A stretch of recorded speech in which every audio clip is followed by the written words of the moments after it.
Яңа елда гадәттә яшәлгән елны искә алып, вакыйгалар киләчәктә ниндидер үзгәрешләр турында да сөйләшәләр. Без дә шулай итәбез. Милли эшләрдә нинди үзгәрешләр булырга тиеш? Мәгълүмат туплау, аралашу эшләрендә.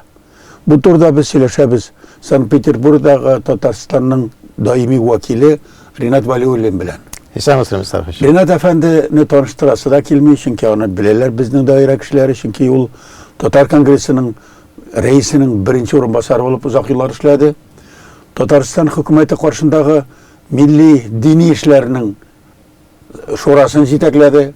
Дин эшләрен буенча һәм мөселман, һәм православ диннәре буенча шундый зур дипломатия эшен башкарды һәм соңгы елларда менә Санкт-Петербургта.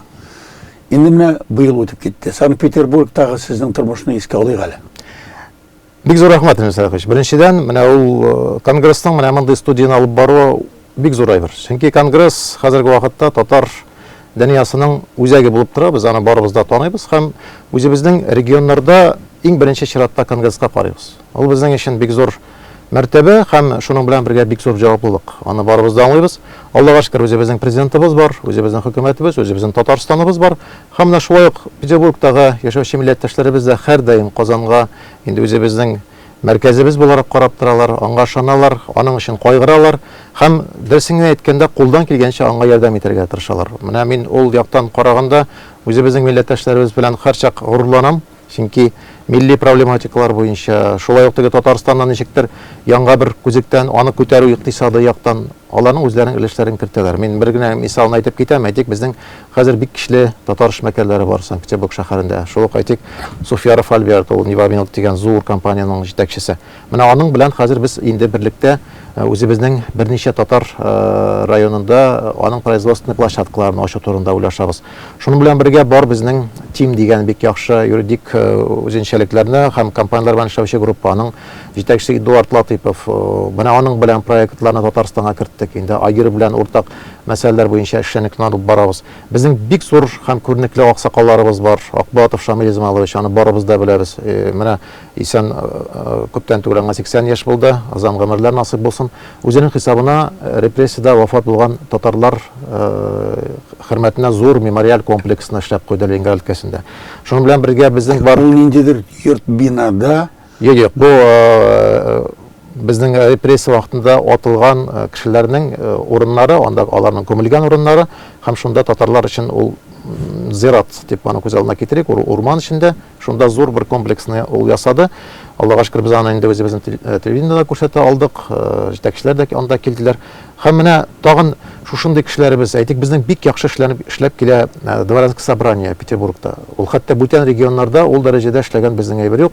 Хасанов Сәлим Талхинович аның җитәкчесе.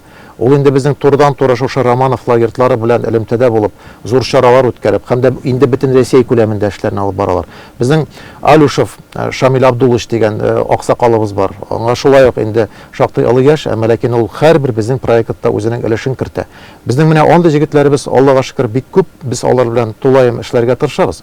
Һәм шунысы бик мөһим, менә шушы безнең 75 еллык хөрмәтенә без хәтер китабын эшләп чыгардык. Ул да булса Татарстаннан чыгып Ленинград фронтында үлеп калган 18467 кешенең исемнәрен барлаган шушы тулы бер бик мотор добротный шундый китап килеп чыкты. Без аңа кириш сүзләрен яздык, әйберләрен. Һәм шушында үзебезнең бик зур суммага чыкты китап. Татар җегетләренә шалтыраттык, 5 җегет һәрберсе шактый зур суммадан биреп 2 ай эчендә китапта килеп чыкты. Ягъни алар бар, акчалы кешеләр бар, алар белән эшли белергә кирәк хәзерге вакытта. Татар конгрессында презентация булды.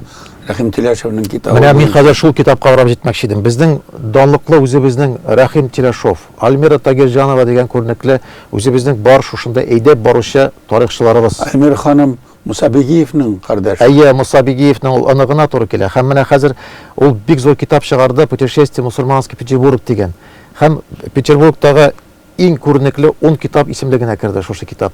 Менә аны хәзер әле без Татарстанга да алып кайтачакбыз, чөнки конгресс аша аны таратуны инде сөйләштек, регионнарга да булачак.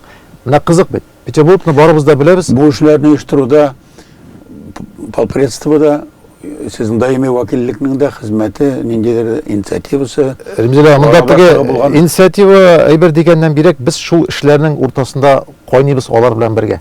Чөнки ул ни генә әйтсәң дә безнең барыбызның уртак эше, ул иҗтимагый оешмалар эше, ул шул бизнесменнарның эшләре, ул менә шушы авторларның эшләре. Әйтик, Рәхим Тиләшевның шушы китабын чыгаруга кирәк иде каядыр 1 миллионга якын акча. Ул пенсионер, аңа 80 яшь, әле ул блокадник шуның белән бергә. Менә сез аның белән аралаштыгыз монда килгән вакытта.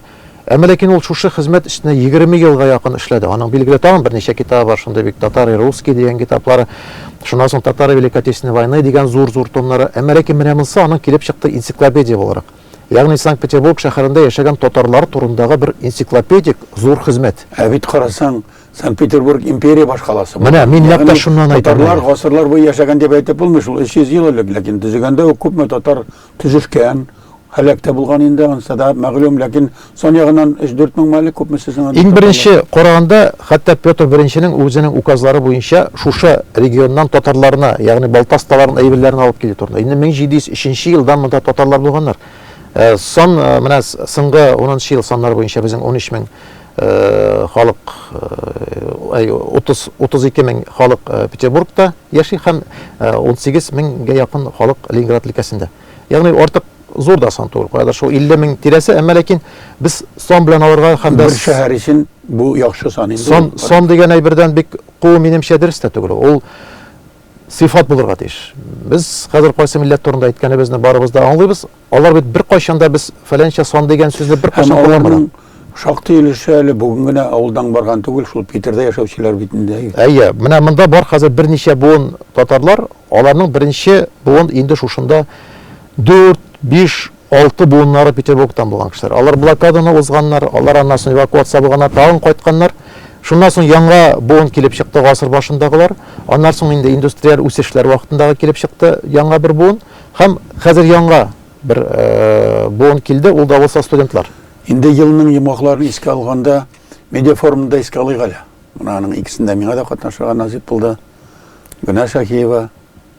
Рәзил әфәнде, менә ул чыннан да икенче тапкыр инде интернеттан карыйбыз бит инде тормышны. Зурларның порталы бар. Зур медиа форум үткәрдек. Аңа без ул идеяга шактый озак килдек, чөнки аннан алда үзебезнең Татар Печер дигән зур порталыбызны булдырдык. Үзебезнең, Аллага шөкер, бик кичле җегетебез, программист Равил Закиров аны үз өстенә алды. Ул хәзер тулаем үзе аны и финанс ягына, бүтән яклардан тулаем итә. Без анда татар тормышы буенча Петербургтагы, Ленинград өлкәсендәге һәм гомумән инде Россия күләменә чыктык. Бүтән яңалыкларны биреп барабыз. Укучылар саны артканнан арта бара. Һәм без медиа форумга үсеп җиттек.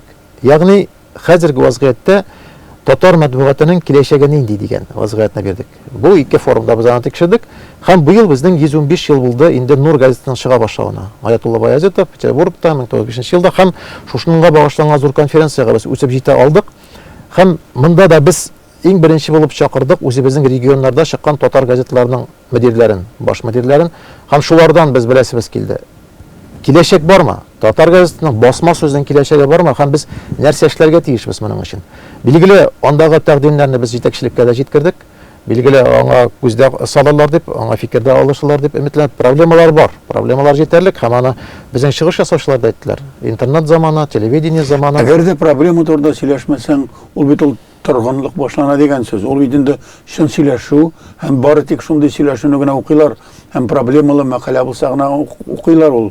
Булай самоотчет фәлән дигән, анда ниндидер мактану белән генә шаккатыра алмыйсың. Шулай, ул аннары бит хәзер укучы, ул инде бүтән интеллектуаль халәттә. Кешеләр тормышның иченнән белеп, инде нәрсә теләп хәрәкәт итәләр. Ә милли эшләрдә ул бик мөһим, чөнки милли эшләр ул иҗтимагый эш. Бушка эшли торган эшләр бик күп инде. Шунда тартылучы кешеләр җиңел түгел бит инде. Рәзил әфәнде, менә ул шушы матбугат тематикасына хәзер милли әйбергә күчкәндә акрын гына чыннан да укучыга нәрсә кызык булды бер дәвердә, 90-нчы еллар, аннан соңгы дәвердә артистлар тормышы, кем кая барган, кем ничәгән, әмма ләкин аның белән милләтне үстереп булмый. Милләтне үстерергә мөмкин бүтән темалар белән, тел мәсьәләсен, безнең киләчәгебез ничек. Һәм дә гомумән менә гасыр алдындагы татар газетларының тарихына килеп караганда, шул ук Нурдан соң башланган бүтән газетлар, мин глобаль газетларны, Йылдызны әйтәм, Шураны әйтәм, Баянул Хакны әйтәм, калганнарны әйтәм. Аларда бит тематика бүтән. Алар бит милләт турында сөйләшә. Алар бит милләтнең киләчәге, планнар, уку программалары. Менә мин хәтта үземнән шушы диссертацияны язганда карадым, бик күп газетларда, мәктәпләрдә уку программасы буенча тулы бәхәсләр барып китәләр. үзебезнең Муса Бегиевлар, Габдулла Тукайлар шунда килеп келәләр һәм менә шушы тематика буенча шөгыльләнәләр. Нишлә безгә ул әлегә хәтле җитми? Нишлә безнең үзебезнең укучыбызны без аңа тәрбияләй алмыйбыз? Менә шул проблемаларны күтәрдек без. Ринат әфәнде, менә бу турыда бик белеп, ишендә кайнап сөйләшү була очраклы түгел бит. Сез бу эш буенча бит инде фәнни яктан шөгыльләнгән кеше. Әйе, минем диссертациямда шул тематика белән булды. Мин менә аны горурланып әйтә алам. Татар дәреслектәре буенча мин беренче зур монография чыгардым. 1010 татар китабының жаны аның тормышы шушы матбугатка, вакытлы матбугатка, китап һәм мәктәп. Дәреслек һәм белән бәйле инде. Мәктәп белән бәйле, чөнки бу милләтнең киләчәге. Беренче татар газетасы чыккан шәһәрнең хәзерге сөйләшүендә шул турыда сөйләшү. Без менә шул хакта сөйләштек һәм дә Риза әфәнде, менә сез ул турыда әйтеп уздыгыз, чыннан да Конгресста, диннәр идарәсендә эшләү һәм монда шушы әйбернең ичендә кайнау, әмма ләкин читкә барып, шуның ичендә үзең яши башлау, ул инде гомумән бүтән дөньяны ача. Шул ук шәмнең яктысы кырыйга төшә, әмма ләкин шәмнең чын яктысын күрү өчен кырыйгарак барып карарга кирәк. Менә шуннан да ул күренә, без нинди халәттә яшибез. Андагы вазгыятьне чигиттереп. Беләсезме, менә сез әйттегез, теге милли тормыш, әйбер турында дип. Әгәр кеше җаны тәне белән шушы эшкә бирелмәгән булса, ул милли эшне алып бара алмый кеше. Киләсе ел уңышлы ел булсын дип мин өметләнәм барыбыз өчен дә, чөнки ни генә әйтсәк тә 20 елдан соң хәзер инде безгә тагын тулы канлы тормышка күчү этабына күчәргә кирәк. Моның өчен безгә барыбызга да исән сау булу бик мөһим, беренчедән. Икенчедән, рухи халәттән без көчле булырга тиеш. Без аны белергә тиеш, без аны сакларга тиеш. Милләтебез алга таба да көчле булсын, милләтебез нурлы булсын, һәм дә без үзебезнең бик халык икәнлегебезне һәр даим истән чыгармыйча яшәргә тиешбез. Якынлашып килгән яңа ел бәйрәмнәре белән, дуслар. Рәхмәт, Ринат әфәнде. Сез Татарстанның Санкт-Петербургтагы даими вәкиле Ринат Вәлиев белән әңгәмә карадыгыз.